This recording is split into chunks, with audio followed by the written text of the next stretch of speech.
የውሸት የምንፍቅና የክደት ጳጳሳት ተሰብስበው ነው እንደዛ የሚያደርጉት። ህጋዊ ከሆነ ባለትዳር ያልተወለደ ሰው ቄስ መሆን አይችልም። ስርዓተ ቤተክርስቲያን ይከለክላል። አሁን የቄሶችን እናት አባት ደግሞ ምርመራ እንዳትገቡ። የኢትዮጵያ ምዕመናን እኮ የሰው ኃጢአት ለማጽናት አርኪኦሎጂስቶች እኮ ናችሁ እናንተ ጀግኖች። ጅል ሰው ትልቅ ስራ መስራት ሲያቅተው ትልቅ ሰው ሰድቦ ይታወቃል። ጅል አያርጋችሁ እግዚአብሔር። ጅል የሃይማኖት አባት ከሆንክ ሃይማኖትን ብቻ ዘ ትቆማለህ። በሃይማኖት እድል ትነሳለህ። ሰው ክፋቱን ሃይማኖት ያለብሳታል። ሄድና በሃይማኖት ሲያቅተው ቤተ ክርስቲያንን የሚጎዷት ሁልጊዜ ትምህርት አብስለው ያልተማሩ ሰዎች አብስለው ሳይማሩ ቤተ ክርስቲያንን የሚንድ ሐሳብ ይዘው ይመጡና ተከራክረው ሲረቷቸው ደግሞ ሄደው ከፖለቲካ ይለጥፋሉ። ሄደው እውነተኛ አባቶችን መንግስትን ተሳድበዋል ብለው ደግሞ ይካሰሳሉ።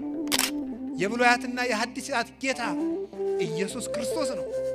የነቢያትና የሐዋርያት የማዕዘናቸው ራስ ኢየሱስ ክርስቶስ ነው። የእምነታችን ራስና አበጋዝ፣ የሕይወታችን ራስ፣ የትንሣኤያችን በኩር፣ የጨለማው ገዢ የተቀጠቀጠበት እውነተኛው ፀሐይ ጽድቅና ብርሃናችን፣ የነፍሳትን ጥም የቆረጠ የሕይወት ውሃ እሱ ኢየሱስ ክርስቶስ።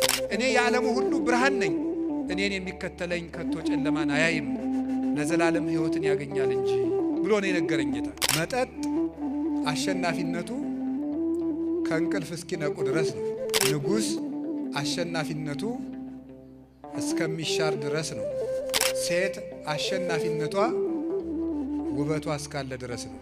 እውነት አሸናፊነቱ ግን ለዘላለም ነው። ሰላም የሰጠን መድኃኔዓለም ስሙ የተመሰገነ ይሁን። በመካከላችን ተገኝቶ እንዲያስተምረን ቅዱስ ፈቃዱ ይሁንልን። ጽድቅ ትመውእ ለዓለም፣ እውነት ለዘላለም ታሸንፋለች። መጽሐፈ ዕዝራ ካልዕ ምዕራፍ 4 ቁጥር 38 ላይ የምናገኘው ኃይለ ቃል ነው። እውነት ለዘላለም ታሸንፋለች።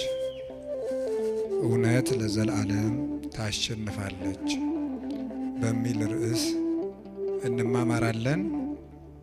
የእግዚአብሔር ሰላም ልቡናችንን ይጠብቅልን። ይህንን ቃል የተናገረው ዘሩባቤል የሚባል ሰው ነው። በብሉይ ኪዳን ዘመን ጌታችን መድኃኒታችን ኢየሱስ ክርስቶስ ከመወለዱ አስቀድሞ 518 ዓመታትን ቀደም ብሎ የነበረ ሰው ነው። ነገሩ የሚመጣው ከእስራኤላውያን ምርኮ ነው። እስራኤላውያን ጌታችን ከመወለዱ በፊት በ586 ዓመተ ዓለም ወደ ባቢሎን ተማርከው ሂደው ነበረ። 10ሩ ነገድ በሰሜን እስራኤል ሰማሪያ የነበሩት ወደ ፋርስ የዛሬዋ ኢራን፣ 2ቱ ነገድ ደቡብ እስራኤል የሚባለው የይሁዳ መንግስት፣ እነሱ ደግሞ ወደ ባቢሎን የዛሬዋ ኢራቅ ተማርከው ሂደው ነበረ። እስራኤል የእግዚአብሔር ምርጥ ወገኖች ናቸው። በአባታችን አብርሃም፣ በይስሐቅ፣ በያዕቆብ ረድኤት የተባረኩ የእግዚአብሔር የበኩር ልጆቹ፣ የሃይማኖት ቤተሰቦቹ፣ የቃል ኪዳን ወገኖቹ፣ የመሲሁ የትውልድ ሐረግ ሰንሰለት የሆኑ ምርጥ ሕዝቦች ናቸው። እግዚአብሔር የበኩር ልጅ ብሎ የሚጠራቸው እስራኤል እግዚአብሔር ለወገንነት መርጦ በ9 መቅሰፍት በ10ኛ ሞተ በኩር በ11ኛ ሳይል ታድጎ ከግብፅ አውጥቶ ባህር ከፍሎ ጠላት አጥፍቶ አስጥሞ አሻግሮ በደመና እየጋረደ ውሃ ከጭንጫ እያፈለቀ መና ከደመና እያወረደ እየመገበ ጠላቶቻቸውን በመዓት በመቅሰፍት እያራቀ እነሱን በምህረት እየጠበቀ 7 ቅጽር የነበራትን የኢያሪኮን ግንብ አፍርሶ ዮርዳኖስን ድንጋይ ተሸክመው በተአምራት እንዲሻገሩ አድርጎ የረድኤት መገኛ የእግዚአብሔር የቸርነቱ ሀገር የምትሆን ከነዓንን አወረሳቸው። ነቢያትን ለትንቢት ላከላቸው። መቅደስ አነጸላቸው። የሚማጸኑበትን ታቦት ሰጣቸው። ቃል ኪዳኑን አክብሮ ርስቱን አብዝቶ ሰጣቸው። ቸርነቱን አበዛላቸው። በጠላቶቻቸው ላይ እንዲሰለጥኑና ድል እንዲነሱ ኃይል አስታጠቃቸው። ነገር ግን እስመ ህሊናሁ ለብእሲ ይትወላወል እምጊዜ ልደቱ እስከ ለተሞቱ የሰው ልጅ አእምሮ ከተወለደበት ጊዜ ጀምሮ እስከሚሞትበት ቀን ድረስ ሲወጣ ሲወርድ ይኖራል ብሎ ሊቁ ዮሐንስ ዘእስክንድርያ በሃይማኖተ አበው እንደነገረን የሰው ልጅ አእምሮ የሚወጣ የሚወርድ ነው። እረፍት የለውም። እግረ ብዙ ነው። እየተናገረ በጎኑ ያስባል፣ እያሰበም ይናገራል። አግኝቶ ይሰጋል፣ እየሰጋም ተስፋ ያደርጋል። የሰው ልጅ አእምሮ ብዙ ነው። ስለዚህ በህሊናው መጠን ኃጢአቱም እየበዛ ይመጣል። ህሊናም ማለት ሐሳብ ነው። ስለዚህ ሰው ስሁት ነው።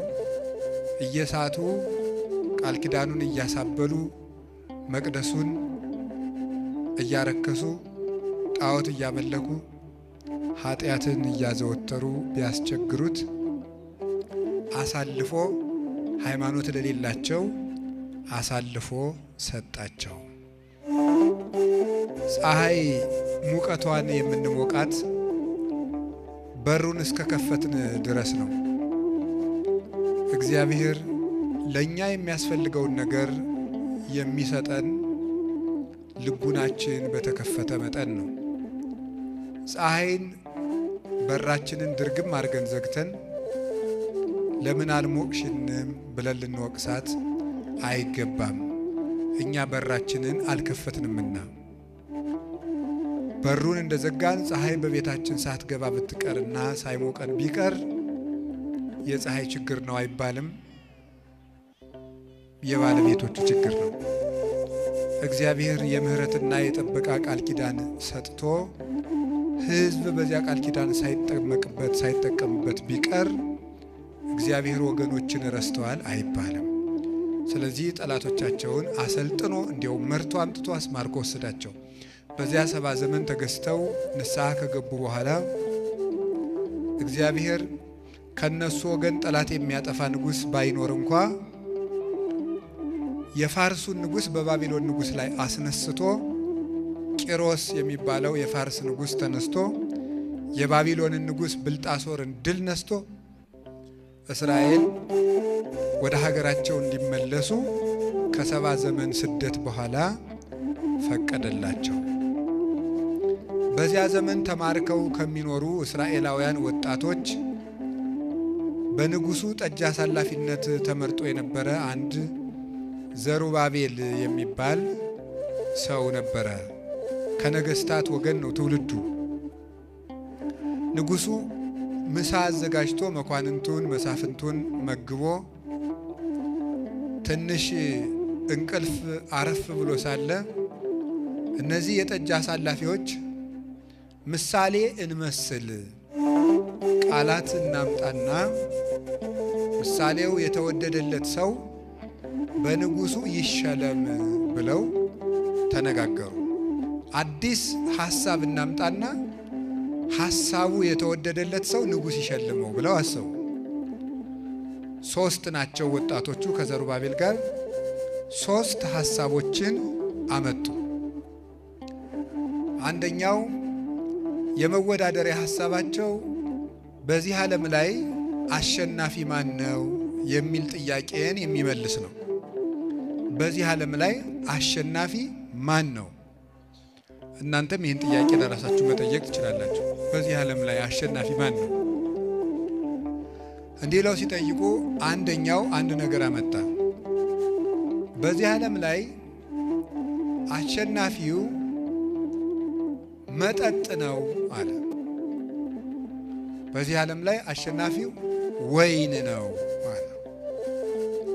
እንደምንድን ነው ቢባል ዕውቀት የተከናወነለት አንደበቱ የረታለት አቃንቶ የሚናገር አዋቂ ሰው የተባለስ እንኳ ቢሆን መጠጥ በጠጣ ጊዜ ግን አንደበቱ ይታሰራል፣ ይላሻል፣ የማይረባ ነገርንም ይናገራል።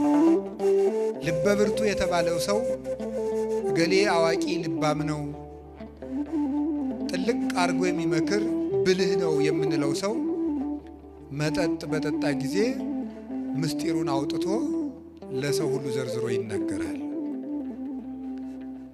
ብዙ ሰዎች ተረባርበው ገፍተው የማይጥሉት ሰው በጠጣ ጊዜ ግን በገዛ እግሩ ተጣልፎ ይወድቃል። ስለዚህ በዚህ ዓለም ላይ መጠጥ አሸናፊ ነው።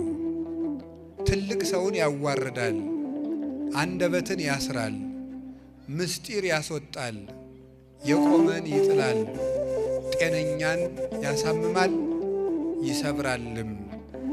እንዲህ የሚያደርግ አሸናፊ መጠጥ ነው እንጂ ከመጠጥ በላይ ሌላ አሸናፊ አለን ብሎ አንዱ ተወዳዳሪ ይህንን አቀረበ። ሁላችሁም እንደምታውቁት መጠጥ አሸናፊ ነው። በእውነቱ ብዙ ሰው በመጠጥ ተሸንፎ ነው ያለው። ማሰቢያን የሚጎዳ ነው። አእምሮን ይጎዳል። አረቆ ሐሳቢነትን ያጠባል። በቅርብ ደስታና ፈንጠዝያ ውስጥ በመክተት ለነገ እንዳንኖር የሚያደርግ መጠጥ ነው። ጭንቅላትን ያበላሻል። ዓላማ የለሽ ያደርጋል። ቤትን ያፈርሳል። ትዳርን ይፈታል። ገንዘብን ያባክላል። በየሜዳው ይጥላል። ለአውሬ ለጠላት አሳልፎ ይሰጣል። መጠጥ ክፉ ነው። ክብርን የሚያስጥል ነገር ነው። ስለዚህ መጠጥ አሸናፊ ነው። መጠጥ አሸናፊ ነው እንዳለው። ሁለተኛው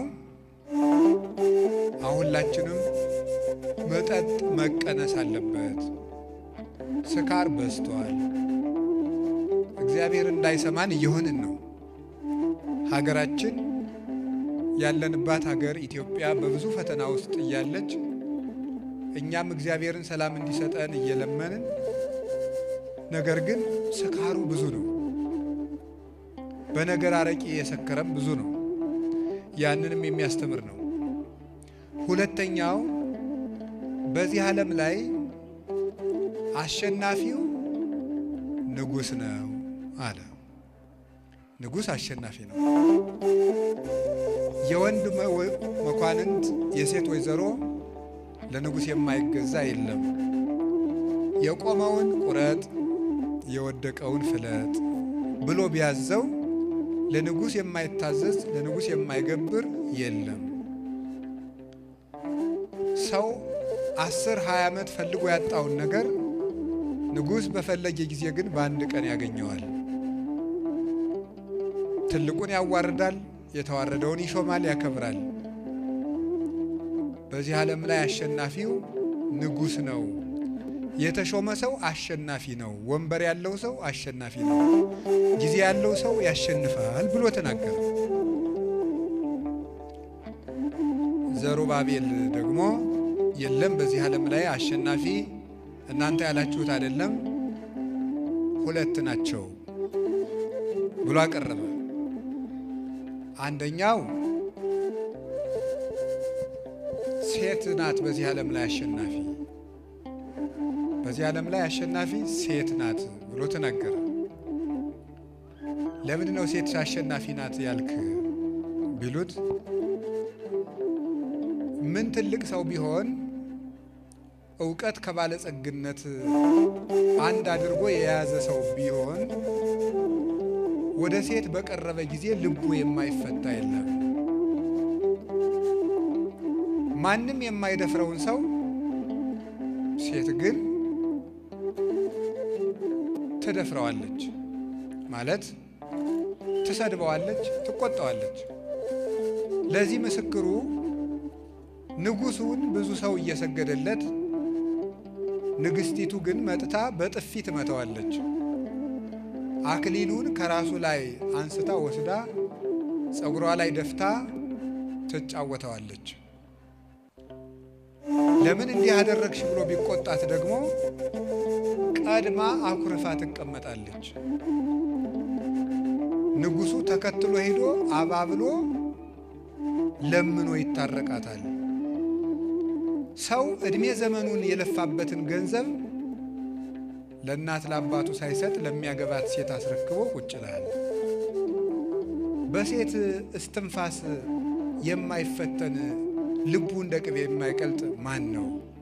ስለዚህ በዚህ ዓለም ላይማ አሸናፊዋ ሴት ናት አለ።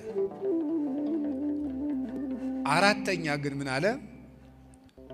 ሁሉ ግን አልፎ ለዘላለም የምትኖር እውነት ናት። መጠጥ አሸናፊነቱ ከእንቅልፍ እስኪነቁ ድረስ ነው። ንጉሥ አሸናፊነቱ እስከሚሻር ድረስ ነው።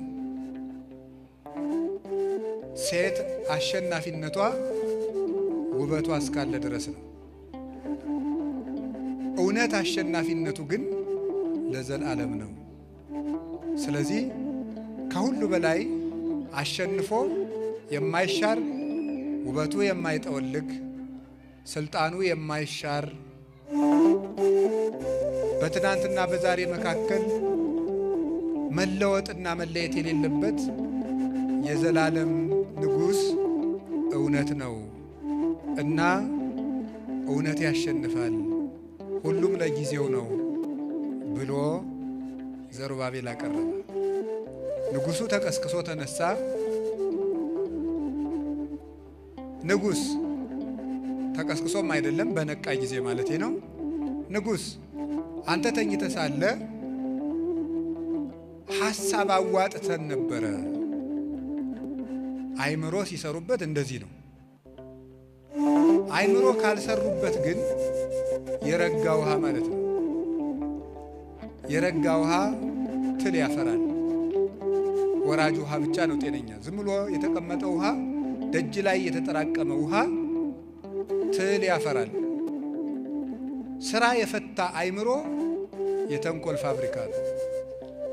ተንኮልን የሚያመነጩት ስራ ፈቶች ናቸው። ክፋትን፣ ቂምን፣ ሰው ከሰው ማጣላትን የሚያመጣው ስራ ፈቶ ቁጭ ማለት ነው። ነገረኛ የሚያደርግ ራሱ ስራ ፈት ነው። ስራ ፈትነት ነው። አንዳንድ ጊዜ እኔ ሳየው ፈረንጆቹ ተንኮል አላቸው። ተንኮል የነሱ እንዲያውም ስትራቴጂክ ተንኮል ነው። በጣም ኃይለኛ ተንኮል ነው። እንደዚህ ቀለል ያለ ተንኮል አይነካካቸው። ሀገር አቀፍ ተንኮል፣ ወንዝ ተሻጋሪ ተንኮል፣ ዓለም አህጉር አቀፍ ተንኮል ነው የሚተነኮሉ የነሱ። ኢትዮጵያውያን ግን እንዲሁ በጥቃቅኑ ሁሉ ተንኮለኛ እንደሆነ ባንሆን ጥሩ ነው ብዬ አስባለሁ። ማለት ወግ ሰንጣቂ ሆነናል ልላችሁ ፈልጌ ነው።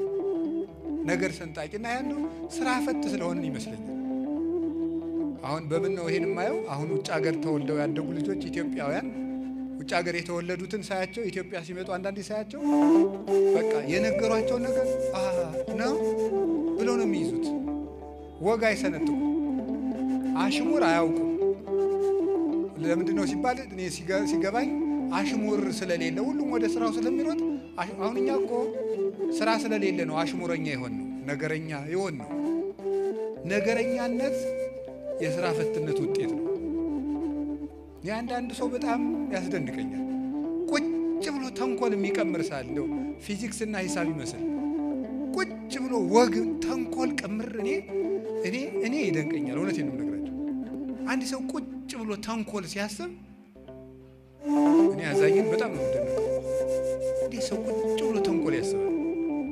ተንኮል ማለት ገብቷችኋል አይደል? ተንኮል ማለት ሌላ ኃጢአት አይደለም ያልኩት፣ ተንኮል ነው ያልኩት። ኃጢአትማ ሁላችን ኃጢአተኛ ነው።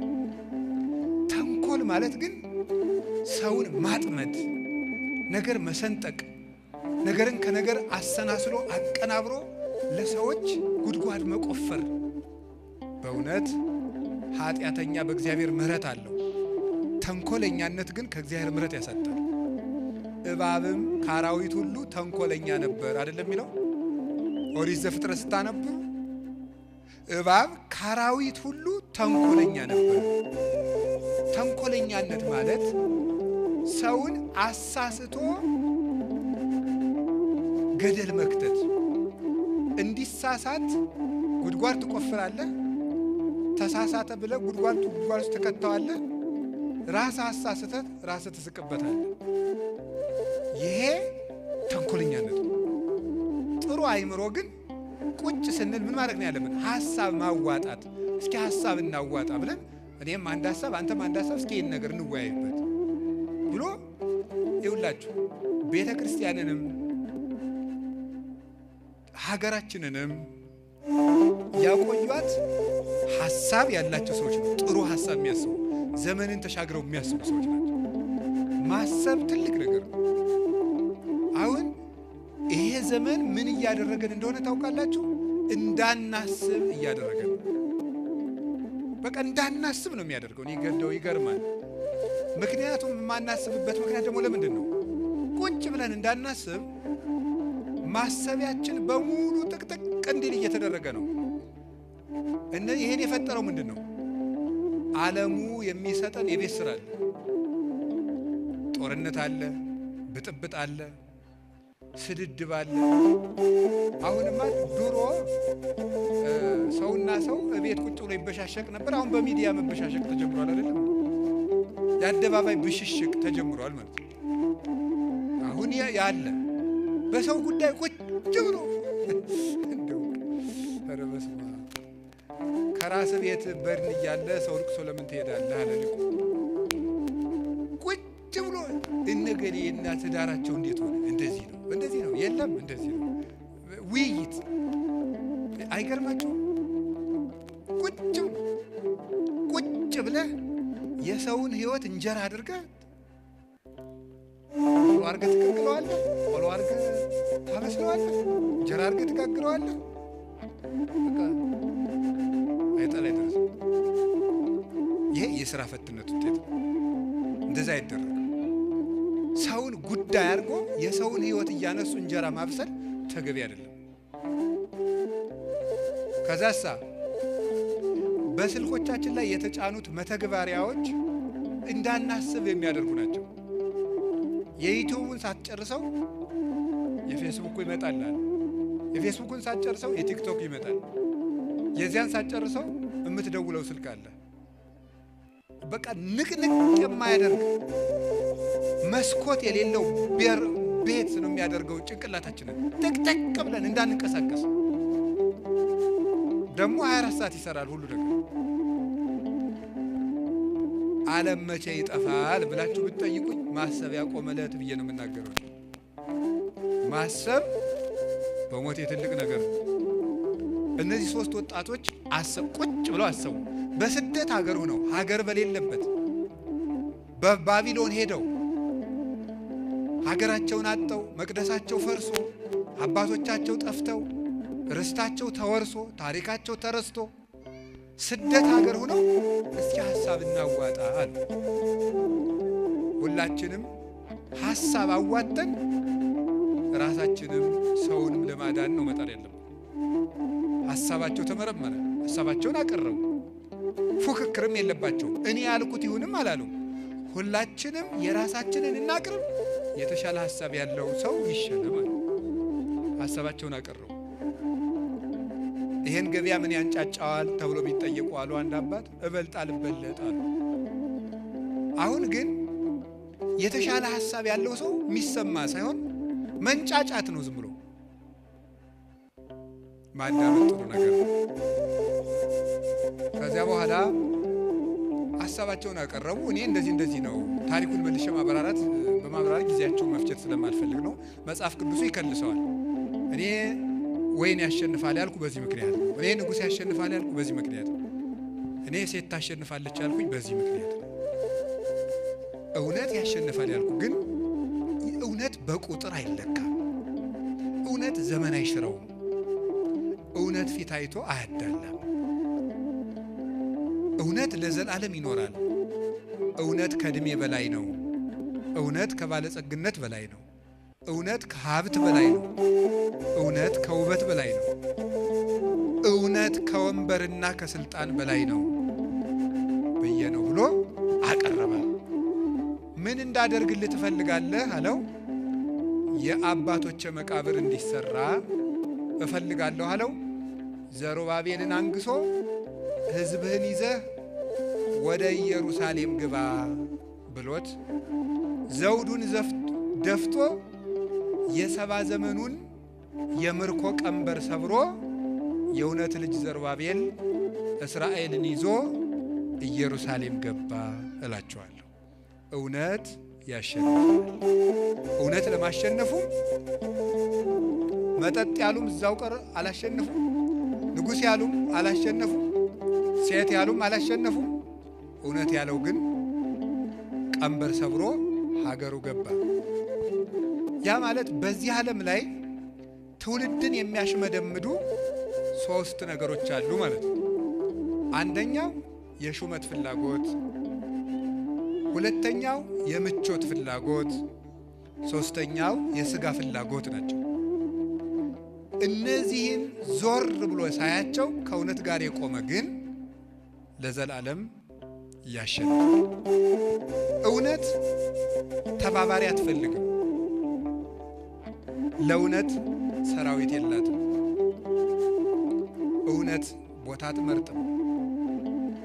እውነት ቀን አትመርጥም፣ ጊዜም የላትም። በጊዜ አትገደብም። እውነት በልብ ከተማ የምትኖር ናት። እውነትን ጭብጫቧ አይሾማትም፣ ጭብጫቧ አያወርዳትም። እውነት በአይምሮ ከተማ ነግሳ ትኖራለች። የእውነት መንበሯ ንጹሕ ልብ ነው። ስለዚህ እውነት ለዘላለም ታሸንፋለች። እውነት ብቻዋን ቆማ ከዓለም በላይ ትከበራለች። ለምንድን ነው እንደዚህ ያልኩት ብትሉ ሁለት ሶስት ነገሮችን ልነግራችሁ ፈልጌ ነው። ስለ እውነት በትንቢተ ዳንኤል ምዕራፍ 13 የምናገኘው አንድ ታሪክ አለ። እሱን ነግራችኋለሁ። እውነት ብቻዋን ታሸንፋለች። ብቻዋን ሶስና የምትባል ሴት ታውቃላችሁ። ታሪኩን በደንብ በፍጥነት ለመናገር ልሞክር። እንደ ስብከት አድርጌ አልተርከውም። ቶሎ ለመጨረስ ነው የምሞክረው። ሶስና እጅግ የተከበረች ባለትዳር ናት። ይህች ሰው እግዚአብሔርን የምትፈራ ሰው ናት። ከዕለታት በአንድ ቀን በአጸድ ውስጥ ገብታ ስትታጠብ ሁለት ለገዛ ፍላጎታቸው የሚፈልጓት የአይሁድ መምህራን በቀትር ሰዓት ሂደው ፈቃዳችንን ፈጽሚልን፣ የማትፈጽሚልን ከሆነ በዝሙት አገኘናት፣ ከባሏ ላይ ስታመነዝር አገኘናት ብለን ለእስራኤል እንከስሻለን። እኛ ደግሞ በሕዝቡ ያለንን ተቀባይነት ታውቂያለሽ። እንደዚያ ከሆነ ሕዝቡ በድንጋይ ወግሮ አንቺን መግደሉ ነው አለ። እንግዲህ በእግዚአብሔር እጅ ከሚፈረድብኝ እናንተ የፈለጋችሁትን ብታደርጉብኝ ይሻለኛል፣ እኔ ፈቃዳችሁን አልፈጽምም ማለት። ተሰሚነታቸውን ተጠቅመው እነዚህ ሁለት የአይሁድ መምህራን ይህችን ሴት ከባሏ በላይ ስታመነዝር በቀትር ሰዓት አገኘናት ብለው ተነገሩ። በአጠቃላይ አይላፈ እስራኤል ተሰብስበው በድንጋይ ትወገር ትወገር ትወገር ትወገር። ለምን? ማስረጃ ያቀረቡት በጣም የማይጠረጠሩ ሰዎች ስለሆኑ ትወገር ተባለ። እንግዲህ የአንድ ሀገር ህዝብ አሁን ለምሳሌ የአዲስ አበባ ህዝብ በሙሉ ትወገር ቢላት እንዲህ ምን ይመስላችሁ? እድናለሁ ብላችሁ ታስባላችሁ? ቢያንስ እንደው 3-4 ሰው እንኳን ለሽምግልና ቢተርፍ ጥሩ ነው። ሀገር በሙሉ ይወገር ቢላችሁ እድናለሁ ትላላችሁ? እውነት ብቻዋን ትቆማለች። ከዛ ምን አደረገ? እሷ ልቧ አልተፈታም። የእስራኤል አምላክ የእውነት ዳኛ አንተ እንደ ፍርድ ፍረድልኝ ያለች ጸልያለች። በእስራኤል ሴቶች ራሳቸውን መከናነብ ክብር ነው። እቺ ወራዳ ክብር የላትምና ክንብንቧን ታውርድ አሉ። በውስጣቸው ግን ውበቷን መጥገብ ፈልገው ነው ይላሉ የቤተ ክርስቲያን ሊቃውንት፣ ያዋረዱ መስለው። ከዚያ በኋላ እግዚአብሔር ቸር ነው። እውነት አይመሽባትም። እውነት ብትዘገይም አትቀርም። ዳንኤል የሚባል ነቢዩ ዳንኤል ከመካከላቸው ተነሳ። እኔ ከዚች ሴት ደም ንጹሕ ነኝ አለ። ና ማእከሌነ እስመ እግዚአብሔር አልሐቀከ፣ እግዚአብሔር አንተን በመካከላችን ታላቅ አድርጎሃልና ና በመካከላችን ፍረድ አሉት። የእውነት ኃይሏ ሺዎች እየጮሁ የአንድ ሰው ጩኸት የ1000 ሰው ጩኸትን ዝም እንዲል አደረጋቸው። ግርም ነው ያለው የሚያደርገው። ቆይ እስኪ እናንተ ውሸታሞች ይችን ሴት ከምን ዛፍ ስር ነው ስታመነዝሯት ብሎ ዛሬ የሕግ ባለሙያዎች መስቀለኛ ጥያቄ እንደሚሉት መስቀለኛ ጥያቄ ጠይቃቸው። ከምን ስር ነው አንተ ያየህ? አንደኛው ለብቻው ነው የጠየቀው፣ ከሾላ ዛፍ ስር። ሌላኛውስ ከወይራ ዛፍ ስር። የተለያየ የእግዚአብሔር መልአክ ይቀስፍሃል አለው። ሁለቱንም የእግዚአብሔር መልአክ ሰንጥቆ ሰንጥቆ አጠፋቸው። እውነት ለዘላለም ያሸንፋል። አንዲት ሴት ከእውነት ጋር ቆማ ሀገር ተነስቶባት ወገን ክዷት አሸነፈች። አንዲት ሴት ብቻዋን ማለት። ስለዚህ ቁጥር አይተህ ከውሸት ጋር አትጨመር። እውነት በቁጥር አይለካም። ብቻህንም ቢሆን ከእውነት ጋር ቁም። እውነት ከሺህ ይልቅ ትመሰክራለች፣ አፍ አውጥታም ትናገራለች። የእውነትን ምስክር ተራራ አይጋርዳትም፣ ውሃ አይሞላባትም፣ ደመና አይጋርዳትም፣ ክረምትና በጋ አያስቀራትም። እውነት ከሰማያት በላይ ጸንታ የምትኖር ናት። እውነትን ጩኸት አያፍናትም። እውነትን ስም ማጥፋት አያስቀራትም። እውነት ለዘላለም ሁሉን ፈንቅላ ትወጣለች። በተራራ ላይ የተሰራች ከተማ ልትሰወር ማለት እንዳይቻላት ጌታችን በወንጌሉ እንዳስተማረን በእውነት ላይ የቆመ ሰው ጉድጓድ ውስጥ ቆፍረው ቢቀብሩት እንኳን ይወጣል። እውነት ለዘላለም ያሸንፋል። እውነት ይህን ርዕስ የመረጥኩበት የራሴ ለዕለቱ የመረጥኩበት የራሴ ምክንያት አለ። እውነት አሸናፊነቱን የሚገለጥበት ቀን ነው ዛሬ። አሁን ያለንበት ቀን የግንቦት ሥላሴ ይሄንን የሚያስረዳ ነው። ለምንድነው ስትሉኝ ዛሬ ቅዱስ አትናቴዎስ ሐዋርያዊ ዕረፍቱ ነው። ቅዱስ አትናቴዎስ ሐዋርያዊ በ325 ዓመተ ምህረት የመጀመሪያውን የቤተ ክርስቲያን ዓለም አቀፍ ጉባኤ የጸሎተ ሃይማኖት አንቀጽ ያረቀቀ ለ47 ዓመት በፓትርያርክነት ተቀምጦ ለግማሽ ክፍለ ዘመን ያህል የቤተ ክርስቲያንን አደራ የተሸከመ የእውነት ምሰሶ ነበረ ቅዱስ አትናቴዎስ። እሱ ብቻውን ነበር የሚሮጠው፣ ብቻውን። ይገርማችኋል እኮ ቅዱስ አትናቴዎስ የተጠራው ከአረማዊ ቤተሰብ ነው። ክርስቲያን ካልሆኑ ቤተሰቦች ክርስቲያን ካልሆኑ ቤተሰቦቹ ክርስቲያን አይደሉም። የክርስቲያን ልጆች እርስ በርሳቸው ሲጨዋወቱ አንዱ ጳጳስ፣ አንዱ ምእመን እየሆኑ ይጫወታሉ። ያንን ሲጫወቱ እሱም ከጨዋታቸው አስገቡኝ አላቸው። አንተ የክርስቲያን ልጅ አይደለም፣ እኛ የክርስቲያን ልጅ ሕፃናት ናቸው፣ የክርስቲያን ልጅ ነን፣ እንዴት አንተ ከኛ ጋር ጨዋታ ትጫወታለህ ይሉታል።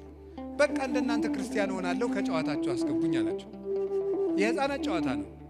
ሲጫወቱ ሕፃናቱ አትናቴዎስን አጠምቀን ክርስቲያን አደረግነው እያሉ አንዱ ሜሮን ሲቀባው፣ አንዱ አጠመኩ ሲለው የጨዋታ ነው ሁሉም ነገር።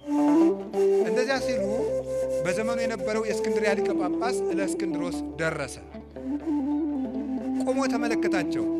አባታችን እነዚህን ሕፃናት ምን ቁም ነገር አገኝባቸዋለሁ ብለህ ነው የምትሰማቸው አሉት። እግዚአብሔር በዚህ ሕፃን ላይ ያሳደረው መንፈስ ቅዱስ አታውቁም፣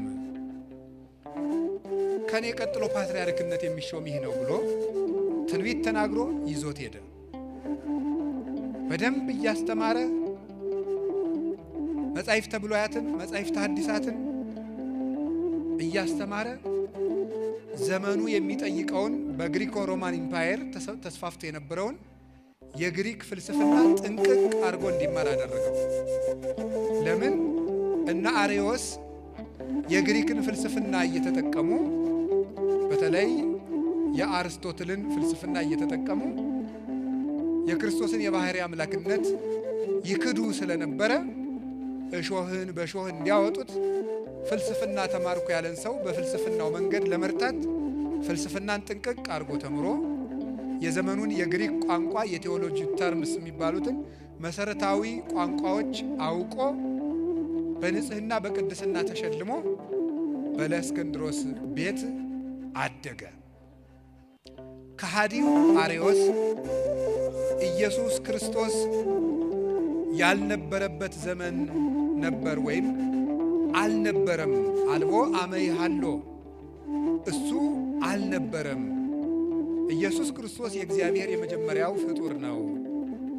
ኢየሱስ ክርስቶስ ከአብ ጋር አንድ ባህሪ አይደለም። እንደዚህ አይነት ሶስት ክህደቶችን ይዞ አርዮስ ሲነሳ በኒቅያ ጉባኤ እንዲደረግ በዘመኑ የነበረው ንጉሥ ቆስጠንጢኖስ አዘዘ። ኒቅያ የምትባለው ዛሬ ኢዝኒክ ትባላለች፣ ቱርክ ውስጥ ያለች ከተማ ናት። እዚያ ዓለም አቀፉ ጉባኤ የመጀመሪያው ጉባኤ ተጠራ። 318 በዓለም የነበሩ ሊቃነ ጳጳሳት በሙሉ ሄዱ። የቤተ ክርስቲያን መከፋፈልም አልነበረም። የዚያ ጊዜ ቤተ ክርስቲያን አንዲት ቤተ ክርስቲያን ናት። እዚያ ሲሄዱ ቅዱስ አትናቴዎስ ተገኘ።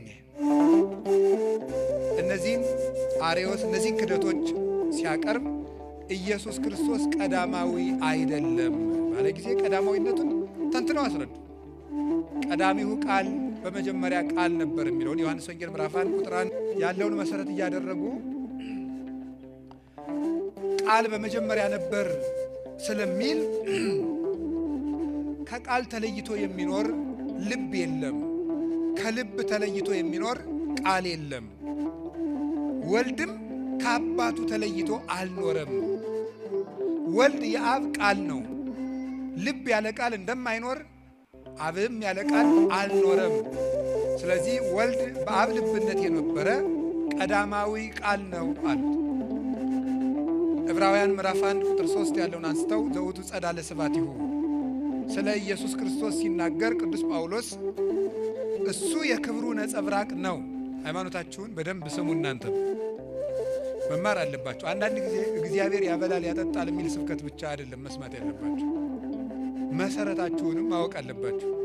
ሃይማኖት ሲነገር እንቅልፍ መተኛት፣ እግዚአብሔር ጤና ይሰጣል እንጀራ ያበላል ሲሏችሁ እልል ማለት ይሄ ነውር ነው። በደንብ አድርጋችሁ ማወቅ አለባችሁ ሃይማኖታችሁን። ኢየሱስ ክርስቶስ ቀዳማዊ ቃል ነው። ቃል ነው። ቃል ደግሞ ሥጋ ሆኗል። ቃል ደግሞ እግዚአብሔር ነው። ቃል በልብ እንደሚኖር ወልድ በአብ ኖሯል። ከአብ ተለይቶ የኖረበት ዘመን የለም። የወለዱ አብ እምድኅረ ዘመን አብ ኑሮ የወለደው አይደለም። አልወቱ ጥንት መጀመሪያ አልነበረውም። እሱ ቀዳማዊ ነው። ዕብራውያን ምዕራፍ 1 ቁጥር 3 ላይ እሱ የአብ የክብሩ ነጸብራቅ ነው፣ የአብ የክብሩ ጸዳል ነው፣ የአብ የክብሩ ብርሃን ነው አለው። ይህ ማለት ተመልከቱ፣ ነጸብራቅ ጸዳል የምንለው ከፀሐይ ወጥቶ እኛ ላይ የሚያርፈውን በተለምዶ ጨረር ብለን የምንጠራው ነው። እሱ ነጸብራቅ የፀሐይ ጸዳል ይባላል። ይህ ጸዳል እኛ ላይ መጥቶ ሲያርፍ ከፀሐይ ከክብ አካሏ ተለይቶ አይደለም፣ ተለይቶ የኖረበት ጊዜ የለም። ከክቡ ጋር አብሮ እንዳለ እዚህ እኛም መጥቶ ያሞቃል፣ ያበራል። እንደዚህም ሁሉ ወልድ የአብ ብርሃን ነው፣ የአብ ጸዳል ነው ማለት ጸዳል ወይም ነጸብራቅ ከፀሐይ ክበብ ሳይለይ እንደኖረ ወልድም ከአባቱ ሳይለይ የኖረ ነው። ወልድ ያለዚያ ጸዳል አብ ብቻውን አልነበረም። አብ ማለት አባት ማለት ነው። አባት የአብ ደግሞ አብነቱ ቀድሞ የነበረ ነው። ወልድን ኑሮ ወለደው ካልን ግን አብም አብ የሆነ ኖሮ ነው ማለት ነው። ምክንያቱም ያለ ልጅ አባት የሚባል የለምና። ስለዚህ ክርስቶስ ዓለማት ሳይፈጠሩ በአብ ክብር የነበረ ነው። እሱም ከአባቱ ጋር አንድ ነው። ኩሉ ዘቦላቡ የዚአየ ውእቱ ዮሐንስ ወንጌል ምዕራፍ 16 ቁጥር 15 ላይ ለአባቴ የሆነው ሁሉ የኔ ነው ብሏል። ለአባቴ የሆነው ሁሉ የኔ ነው። ለአባቴ የሆነው ሁሉ የኔ ነው። ያዙ። ለአባቴ የሆነው ሁሉ የኔ ነው ማለት ነው። የአብ ቀዳማዊነት የወልድ ቀዳማዊነት ነው። የአብ ሕያውነት የወልድ ሕያውነት ነው። የአብ ሕይወትነት የወልድ ሕይወትነት ነው። የአብ ምሉዕነት የወልድ ምሉዕነት ነው። የአብ ረቂቅነት የወልድ ረቂቅነት ነው። የአብ ሁሉን ቻይነት የወልድ ሁሉን ቻይነት ነው። የአብ ሁሉን አዋቂነት የወልድ ሁሉን አዋቂነት ነው። የአብ አይመረመሬነት የወልድም አይመረመሬነት ነው።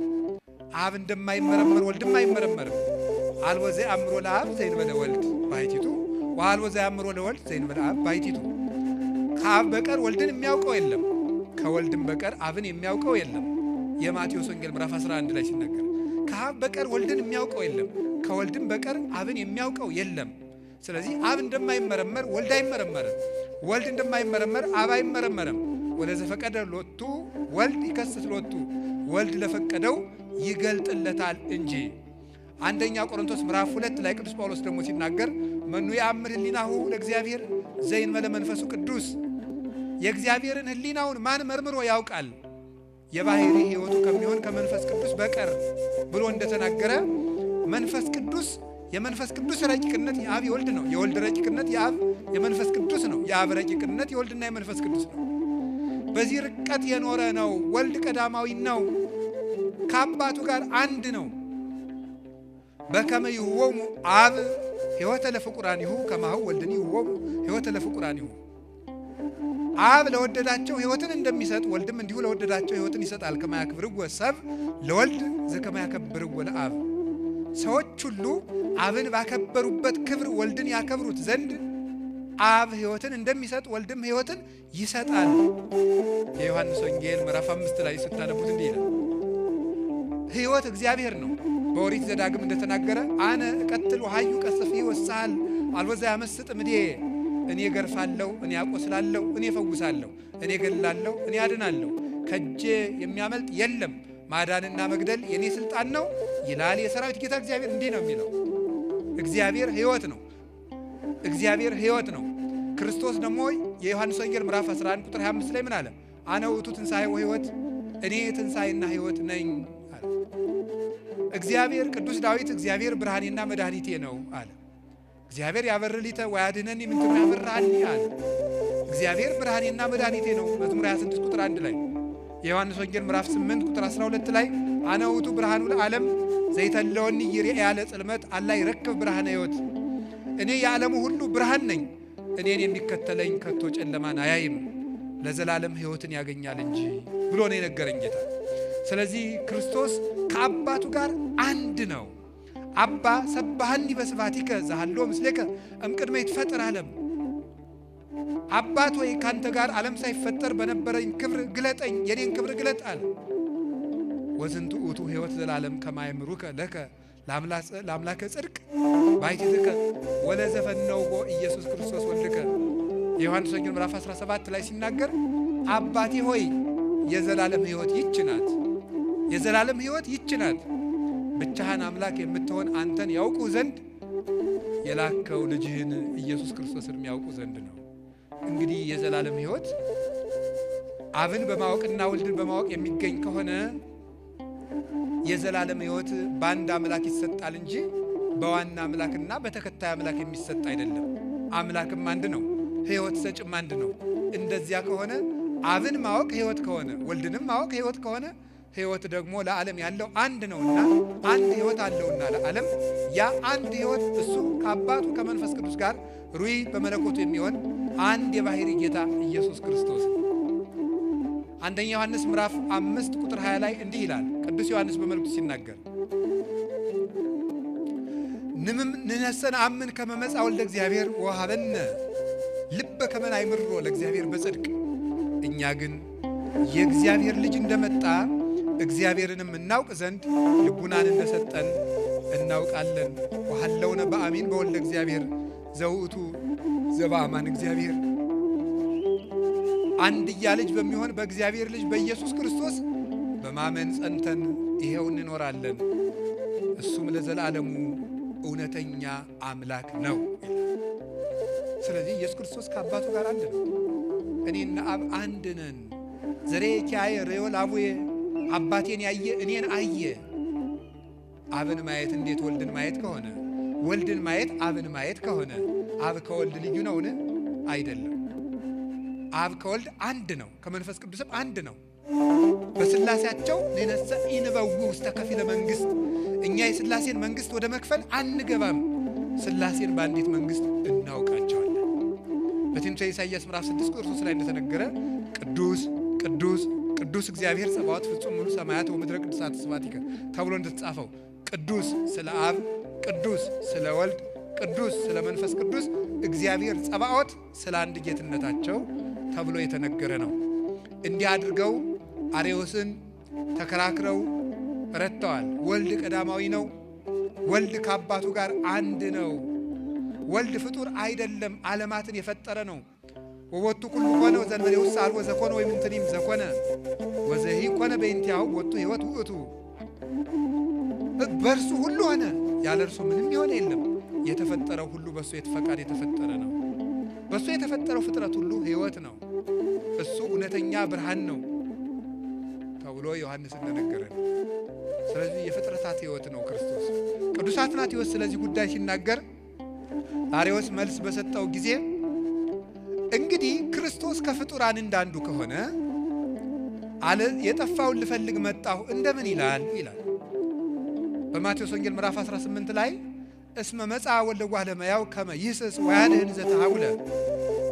የእግዚአብሔር ልጅ የሰው ልጅ ኢየሱስ ክርስቶስ የጠፋውን ሊፈልግና ሊያድን መጥቷልና ይላል።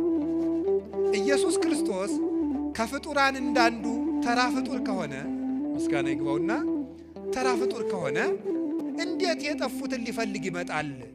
እሱ ራሱ የሚፈለግ ነው በለኛ ነበር ያለው ቅዱስ አትናቴዎስ። ክርስቶስማ አምላክ ባይሆን ኑሮ የጠፉትን ሊፈልግ እንዴት ይመጣል?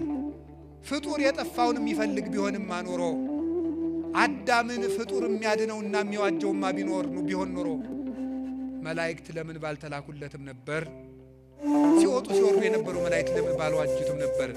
እውነተኛውን እርቅ ግን የሚፈጽመው አምላክ ነውና እግዚአብሔር አንድያ ልጁን ላከ እንጂ። በፍጡር ደምማ ዓለም የሚድን ከሆነ የአቤል ደም አያድነንም ነበር? የኢሳይያስ ደም አያድነንም ነበር? አይደለም። እንደዚያ ከሆነማ የሰው ልጆች ድነት ከንቱ ነው በለኛ እያለ ነበር ቅዱስ አትናቴዎስ ይህንን ትምህርት የሰጠው። በዚህ መሰረት የጌታችን የመድኃኒታችን ኢየሱስ ክርስቶስ እውነተኛ አምላክነትና ጌትነት በስልጣኑ ያስተማረ፣ በስልጣኑ ሕግ የሰራ። ልብ በሉ፣ የሕግ ባለቤት እግዚአብሔር ነው። በኦሪት ዘጸአት ምዕራፍ 20 ቁጥር 1 ጀምሮ እንደምታነቡት 10ን ቃላት ለእስራኤል ሕግ አድርጎ የሰጣቸው እግዚአብሔር ነው። ያለ እግዚአብሔር ትእዛዝ ሕግን በሕግ መተካት የሚችል የለም። ታዲያ እንደዛ ከሆነ ምን አለ?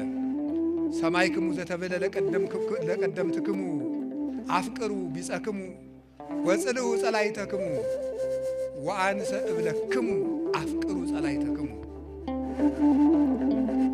ለቀደሙት ሰዎች ወዳጆቻችሁን ውደዱ፣ ጠላቶቻችሁን ጥሉ እንደተባለ ሰምታችኋል። እኔ ግን እላችኋለሁ ጠላቶቻችሁን ውደዱ። ኩኑም ከመሐርያነ ከመ ትኩኑ ውሉዶ ለአቡክሙ ዘበሰማያት። ለሰማይ አባታችሁ ልጆቹ ትሆኑ ዘንድ ርኅሩኆች ሁኑ። እስመ አቡክሙ ሰማያዊ ያጸርቅ ፀሐይ ላይ ለጻድቃን ወኃጥአን። የሰማይ አባታችሁ ለጻድቃንም ለኃጥአንም ፀሐይን ያወጣል፣ ያዘንም ዝናመ ላይ ለሄራን ወኩያን። ለክፎችም ለደጎችም ዝናምን ያዘንማል። እኔ ግን እላችኋለሁ ወዳጆቻችሁንማ ብቻ ብትወዱ ከአሕዛብ ብልጫችሁ ምንድን ነው? ቀራጮችስ ይህንን ያደርጉት የለምን?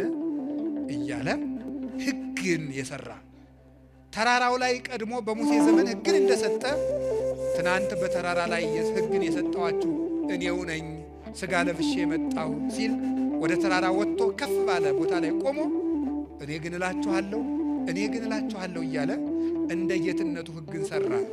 ስለዚህ ምን አለ? እንዲህ ይላል፣ እስመ ከመ መኮንን ይሜሮሙ ወአኮ ከመ ጸሐፍቶሙ። ሲያስተምራቸውም እንደ ጌትነቱ እንደ ባለሥልጣን ያስተምራቸው ነበር እንጂ እንደ ጸሐፍት እንደ ፈሪሳውያን አላስተማረም። እንደ ኢሳይያስ ከመዝ ይቤ እግዚአብሔር ጸባዖት፣ አሸናፊ እግዚአብሔር እንዲህ ይላል እያለ አላስተማረም። እንደ ዘካርያስ ከመዝ ይቤ እግዚአብሔር ዘኩሎ ይመልክ፣ ሁሉን የሚገዛ እግዚአብሔር እንዲህ ብለዋል ብሎ አላስተማረም። እንደ ሕዝቅኤል ከመዝ ይቤ እግዚአብሔር አዶናይ፣ ሁሉን ቻይ እግዚአብሔር እንዲህ ብለዋል ብሎ አላስተማረም። እንደ ሙሴ ከመዝ ይቤ ለክሙ እግዚአብሔር ደቂቀ እስራኤል፣ የእስራኤል ልጆች ሆይ እግዚአብሔር እንዲህ ብሏችኋል ብሎ አላስተማረም። እሱ ያስተማረ ግን እኔ እላችኋለሁ እያለ ነው ያስተማረ። እውነት እውነት እላችኋለሁ አለ። እስመ ሐጋጌ ብሉይ ወሐዲስ ውእቱ ኢየሱስ ክርስቶስ። የብሉያትና የሐዲሳት ጌታ ኢየሱስ ክርስቶስ ነው። የነቢያትና የሐዋርያት የማዕዘናቸው ራስ ኢየሱስ ክርስቶስ ነው።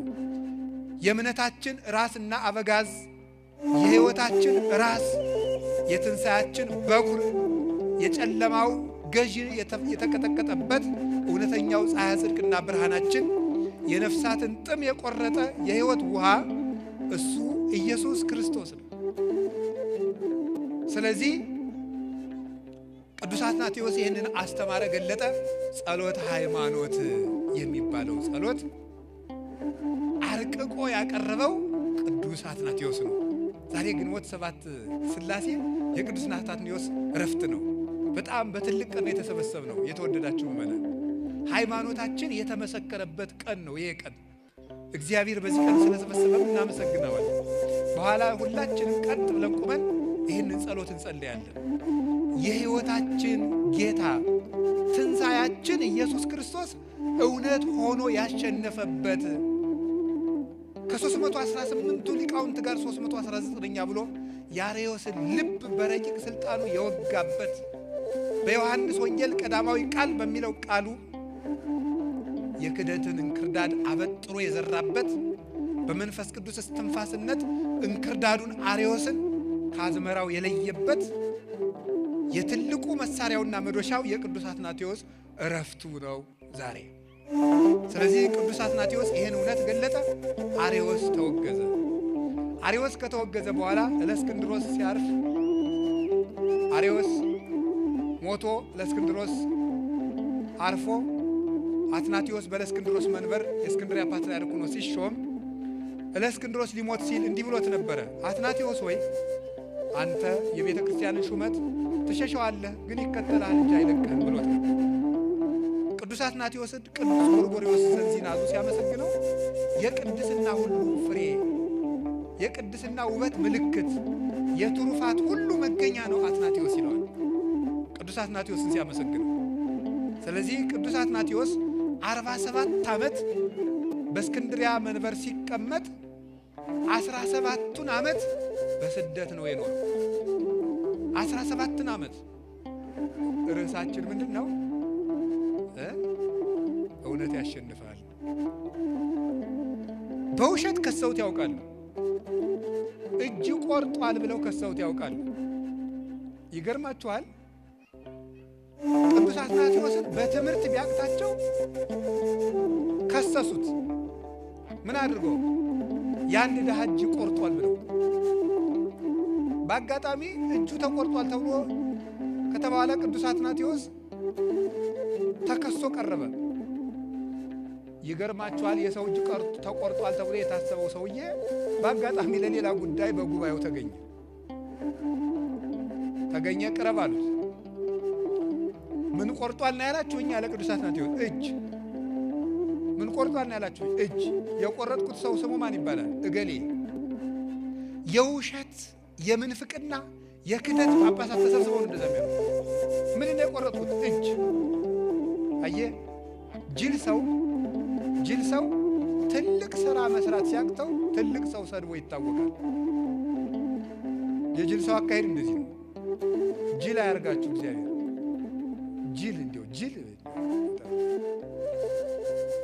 ጅል ማለት ምን ማለት ነው ተብሎ ቢጠየቅ መልሱ ምንድን ነው? ጅል ማለት ነው። አንድ ጸሐፊ ምን ብሎ ያነበብኩት መጽሐፍ ነው። ጅል ምንድን ነው ትሉኝ እንደሆነ አለ። ዓለማዊ መጽሐፍ ነው፣ ኢትዮጵያ ውስጥ የተጻፈ መጽሐፍ ነው። የመጽሐፉን ርዕስ አልናገርም ማስታወቂያ እንዳይሆንብኝ እና እንግዲህ ዓለማዊ መጽሐፍ ስናነብ የሚታለም የሚያዝ ነገር ስላለ እና ጅል ምንድን ነው ትለኝ እንደሆነ ጅል ማለት ወደ ኋላም ወደፊትም የማይል ነው ይላል። ማለት የሰውየውን ጽሑፍ እኔ ስረዳው ነገም የማይገባው ትናንትም የማይገባው ማለት ነው። ጅል ማለት አርቆ የማያስብ ባለበት የሚቆዝ ብሎ ዛሬን ካበላው እንደ ሐውልት ቁሞ ያድራል። ጅል እንደዚህ። እነዚያ ጅል ጳጳሳት ተሰብስበው እጅ ቆርጧል አለ። ከዛ ምን አደረጉ? አንዱን እጅ ደበቀና አንዱን እጅ ከፍ አድርጋለው። በአጋጣሚ ቅዱስ አትናቴዎስ ትክ ብሎ ሲመለከት ሰው ሁሉ አትናቴዎስ ምን ይሆን ብሎ ተሰብስቧል። ትክ ብሎ ሲመለከት ያን ቆርጧል የተባለው ሰው ያየው ና ወደፊት አለው። መጣ። ቀኝ እጅህን አንሳ አለው። አወጣ እና ያንታን የቆረጥኩት ሲባል ሌላኛው እጁን አለ። ይሄኛውን እጁን ሰውሮታል። ይሄኛውን እጅ ብድግ አደረገና ቅዱስ አትናቴዎስ እንግዲህ የቆረጥኩት ሶስተኛውን እጅ ነው ብሎ ተናገራቸው። እውነት ያሸንፋል። ተሰብስበው በውሸት ያንን ምሰሶ ያንን የክፍለ ዘመን ብርሃን ያንን የቤተ ክርስቲያን ኮከብ ብቻውን 50 ዓመት የቆመ አምድ ነበር ቅዱስ አትናቴዎስ ብቻውን። ከእውነት ጋር ከሆኑ ግን አንድ ሆኖ ብዙነት ነው። ሄድና ይሄን መሰከረ። ንጉሱን እንግዲህ ታውቃላችሁ፣ ከሚስቱ ውጭ የተወለደ ሰው ስድብ አለዋል። ቃሉን ባንናገረው ይሻላል። የሚሰደብበት ከሚስቱ ውጭ የተወለደ ልጅ እንደዛ ነው። በሀገራችን ከሚስቱ ውጭ የተወለደ ሰው ጳጳስ አይሆንም ነበር። ታውቃላችኋል። ከሌላ ሚስት የተወለደ ሰው አይሾምም። እስከ ብዙ ጊዜ ፓትርያርክ አይሆንም ነበር። እሱ ብቻ አይደለም፣ ቄስ መሆን አይችልም። ከሌላ ሚስት የተወለደ ሕጋዊ ከሆነ ባለትዳር ያልተወለደ ሰው ቄስ መሆን አይችልም። ስርዓተ ቤተክርስቲያን ይከለክላል። አሁን የቄሶችን እናት አባት ደግሞ ምርመራ እንዳትገቡ። የኢትዮጵያ ምዕመናን እኮ የሰው ኃጢአት ለማጽናት አርኪኦሎጂስቶች እኮ ናቸው እናንተ ጀግኖች። አይ እሱ ውስጥ እንዳትገቡ። አሁን ንጉሱ ቆስጠንጢኖስ በዚያ መንገድ እንዳልተወለደ አጥንተው አትናቴዎስን በእውቀት ቢሉ በስም ማጥፋት ቢሉ በኃጢአት ቢሉ አልገኝ ቢላቸው ምን ብለው ተናገሩ መሰላችሁ? ንጉሱ ከሚስቱ ውጭ የተወለደ ነው ብሎ ተሳድቧል ብለው ለንጉስ ከሰሱ። ከእስክንድሪያ ወደ ሮም ስንዴ ግብር እንዳይላክ አድርጓል፣ የመንግስትን መንበር እየነቀነቀ ነው ብለው ከሰሱት። አቅም ሲያቅትህ ወይ ወደ ውሸት ትጠጋለህ ወይ ወደ ፖለቲካ ትጠጋለህ። እንደዚህ በጣም ችግር እኮ ነው። የሃይማኖት አባት ከሆንክ ሃይማኖትን ብቻ ይዘህ ትቆማለህ። በሃይማኖት ድል ትነሳለህ። እስመ ሰብእ ለእከዩ ሃይማኖት ያለብሳ፣ ሰው ክፋቱን ሃይማኖት ያለብሳታል ይላሉ ኢትዮጵያውያን ሊቃውንት። ሰው ክፋቱን ሃይማኖት ያለብሳታል። ሄድና በሃይማኖት ሲያቅተው ቤተ ክርስቲያንን የሚጎዷት ሁልጊዜ ትምህርት አብስለው ያልተማሩ ሰዎች አብስለው ሳይማሩ ቤተ ክርስቲያንን የሚንድ ሐሳብ ይዘው ይመጡና ተከራክረው ሲረቷቸው ደግሞ ሄደው ከፖለቲካ ይለጥፋሉ። ሄደው እውነተኛ አባቶችን መንግስትን ተሳድበዋል ብለው ደግሞ ይካሰሳሉ። እንደዚህ ያሉ ሰዎች እንዲህ ናቸው። ቅዱስ አትናቴዎስ ተሰደደ። በአጋጣሚ 2 ዓመት ተሰዶ ያሳለፈባትን ዓመት የዛሬ ዓመት በዚህችው ቀን እዚያ ነበርኩኝ። ጀርመን ውስጥ ትሬር የምትባል ከተማ ውስጥ ናት እና እዛች ተሰዶ 2 ዓመት በስደት ከእስክንድርያ ያሳልፋልና የዛሬ ዓመት በሰባት እዚያችው ቦታ በመገኘቴ እኔ ደስ ብሎኛል። ቅዱስ አትናቴዎስ ስለምወደው እንደው በስደት የቤተ ክርስቲያናችንን መከራ የሀገራችን መከራ እንደው አስብ እባክህ ብዬ አቡነ ዘበሰማያት ደግሜ ነበር። ምንም ኃጢአተኛ ብሆን የአቡነ ዘበሰማያት አንካሳ የለውምና እና ልላችሁ የፈለግኩት ያ ሁሉ ዘመን አብቅቶ ያ ሁሉ ግፍ አብቅቶ በገዳማት ተሰዶ ተንከራቶ አርዮሳዊ ጊዮርጊስ የሚባል ደግሞ ተሹሞ እጅግ ተንኮለኛ የሆነ እንግዲህ ታውቃላችሁ ቅዱስ አትናቴዎስ የምን ለኢትዮጵያ ቤተክርስቲያን ትልቅ ባለውለታው ነው። የኢትዮጵያውያን የመጀመሪያውን ጳጳስ አቡነ ሰላማ ከሳቴ ብርሃንን የሾመልን ቅዱስ አትናቴዎስ ነው። ታውቃላችሁ ቅዱስ አትናቴዎስ ነው የኢትዮጵያውን የመጀመሪያውን ጳጳስ ሾሞ የሰደደልን አቡነ ሰላማ ከሳቴ ብርሃን። አቡነ ሰላማ ከሳቴ ብርሃን ተሾመው ኢትዮጵያ ከመጡ በኋላ ቅዱስ አትናቴዎስ በነገረ ሰሪዎች ምክንያት ለንጉሱ በተሰራ ነገር ስራ ያለበደሉ ተሰዶ በግዞት በሄደበት ወቅት አርዮሳዊ ጊዮርጊስ የሚባል ጳጳስ ተሾሞ ነበር። ምዕመናን ያንን አንቀበልም ብለው ብዙ ግፍ ተቀብለዋል። ተደብድበዋል፣ ታስረዋል። ከሚያስቀድሱበት እየተሸከሙ እያወጡ ወርውረዋቸዋል። በእሳት አቃጥለዋቸዋል። ብዙ ስቃይ አድርሰውባቸዋል። ይገርማቸዋል ግን የኛ አባት ስደተኛው አትናቴዎስ ነው እያሉ ቆዩ። የትንሣኤ ዕለት ታስሮና ተሰዶ ባለበት የሚልክላቸውን ደብዳቤ እያነበቡ ምዕመናን ቤተክርስቲያናቸውን ጠበቁ። አክሱም የነበሩት የሀገራችን ነገስታት አብርሃና ወአጽብሃ እነዚያ ነገስታት በዘመኑ የነበረው ንጉስ በተለይ ቆስጠንጢኖስ ካረፈ በኋላ የሮማ ንጉስ ወይም የባዛንታይን መንግስት የሚባለው ከሁለት ተከፍሎ ምስራቅ ሮማና ምዕራብ ሮማ ተብሎ ተከፍሎ ነበርና አንደኛው ገዢ ቅዱስ አትናቴዎስ በጣም የሚጠላ ነበር። አንደኛው ቁንስጣዲዮስ የሚባለው የቆስጠንጢኖስ ልጅ እሱ ለአብርሃና ወአጽብሃ ለኢትዮጵያ ነገስታት ሰላማ ከሳቴ ብርሃን የምትሉት ውሸት ነው፣ እውነተኛውን ሃይማኖት የያዘው ጊዮርጊስ ነው። ስለዚህ አትናቴዎስ ውሸታም ነው። አትናቴዎስ ስለሾመው የእናንተ ጳጳስም ትክክል አይደለም፣ ስለዚህ ሌላ ጳጳስ ተቀበሉ ብሎ ደብዳቤ ቢጽፍላቸው እኛ በሐዋርያት ሰንሰለት የወረደውን እውነተኛውን የክህነት ቅብብሎች አግኝተናል፣ ሃይማኖታችንም እንደ አትናቴዎስ ነው ብለው የሀገራችን ነገስታት ከስደተኛው አትናቴዎስ ጋር በመቆም ኢትዮጵያውያን ከእውነት ጋር የመቆም ታሪክ ያለን ሰዎች ነን።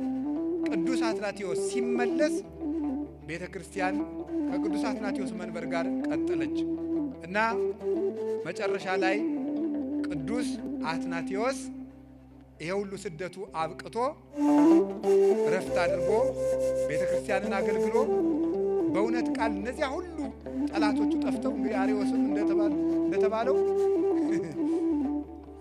ሽንት ቤት እወጣለሁ ሲል ሆዱ ተዘርግፎ በዚያው ተጎልግሎ ነው የሞተ በታሪክ እንደተጻፈ። አንድ አርዮሳዊ ባለጸጋ ግን እንደው የህዝብ ሽንት ቤት አድርጎ ሰርቶበታል ይባላል። የአርዮስ አንጀት የተዘረገፈበት ያው እንግዲህ ጅል ሰው የህዝብ ሽንት ቤት ይሆናል። እዛ ሁሉ የህዝብ መጸዳጃ ሆኖ ቀረ አርዮስ። ፖለቲካ ተጠግቶ ቤተክርስቲያንን ሲበድል የነበረው አርዮስ እንዲያሆን ሀገር ቤተክርስቲያን ለሀገር ትጸልያለች፣ ቤተክርስቲያን ለመንግስት ትጸልያለች። ግን ሃይማኖታዊ አባት ፖለቲካና ሃይማኖትን መቀላቀል የለበትም። የእግዚአብሔር መንግስት አገልጋይ የሆነ ሰው የእግዚአብሔር መንግስት ይሰብካል። ይሄ ሰው አርዮስ ግን እየሄደ ከዘመኑ ነገስታት እየተጠጋ ቤተክርስቲያንን ሲበድል ሲያሰቃይ ኖረ። ቅዱስ አትናቴዎስ ግን ከቤተክርስቲያን ነግሶ ኖረ። እንዲያውም አባቶቻችን በትውፊት እንደሚነግሩን ከቅዱስ ጳውሎስ መቃብር ሄዶ ሰላም እና ከቅዱስ ጴጥሮስ ሰላም ለክሙ ሐዋርያቲሁ ለክርስቶስ የክርስቶስ ሐዋርያት ጴጥሮስና ጳውሎስ ሰላም ለእናንተ ይሁን ብሎ ሲናገር ከመቃብራቸው ላንተም ሐዋርያ መባል ይገባሃል ብለው የሚል ቃል በእግዚአብሔር ታምራት ከመቃብራቸው ተሰምቶለታል። ስለዚህ አትናቴዎስ ሐዋርያዊ የሚባለው ብቻውን እንደው ምን ይባላል?